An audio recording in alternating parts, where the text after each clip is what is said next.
guys, we have a super exciting video for you today all about paraphrasing. Hey, I know what paraphrasing is. It's just like summarizing. Sort of, but there are some key differences. It's important that we go over with the students now so they don't get confused like you did. I wasn't confused. Since you seem to know all about summarizing, why don't you go over the definition of that with students? Okay.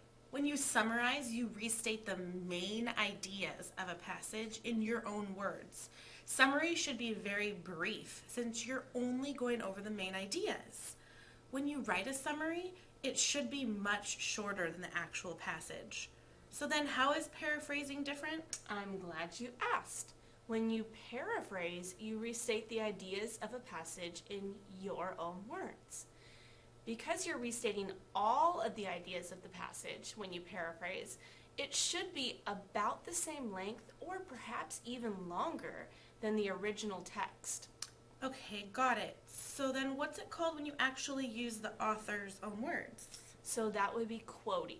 When you quote, you use the author's exact words, making sure to put them in quotations and giving the author credit.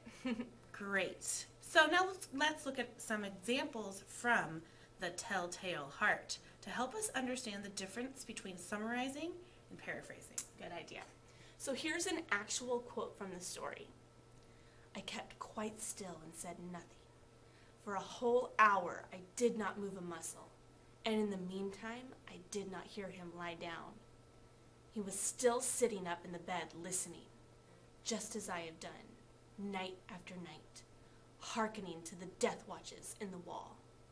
How can you sit still for a whole hour? I know, it's crazy. Anyway, here's how we might summarize that. Remember, when you summarize, you note only the main ideas. For an hour, I kept very still and never heard him lie down. He was listening to the death watch beetles in the wall, as I have done before.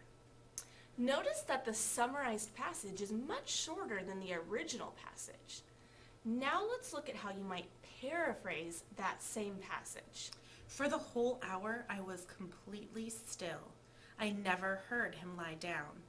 He was sitting up, listening to the sounds in the wall that made him feel as if something was terribly wrong. I have done this myself many times before. This guy's a creeper. I know. Notice here that the paraphrased example is about the same length as the original, since it restates all of the ideas in the text, but in the reader's own words. I still don't understand how someone can be still for a whole hour. I know. I can't even make it a whole minute.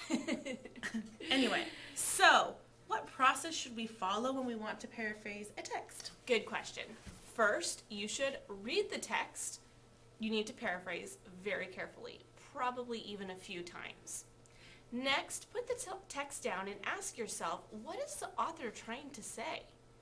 Write your version of the text in your own words, making sure you hit on all the key events and details.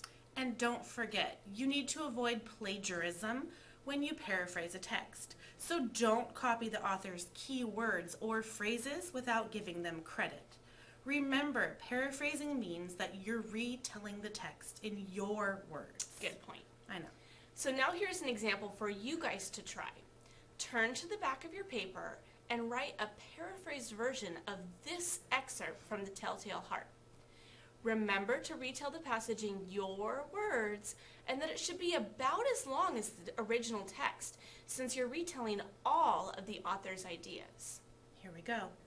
Upon the 8th night, I was more than usually cautious in opening the door. A watch's minute hand moves more quickly than did mine.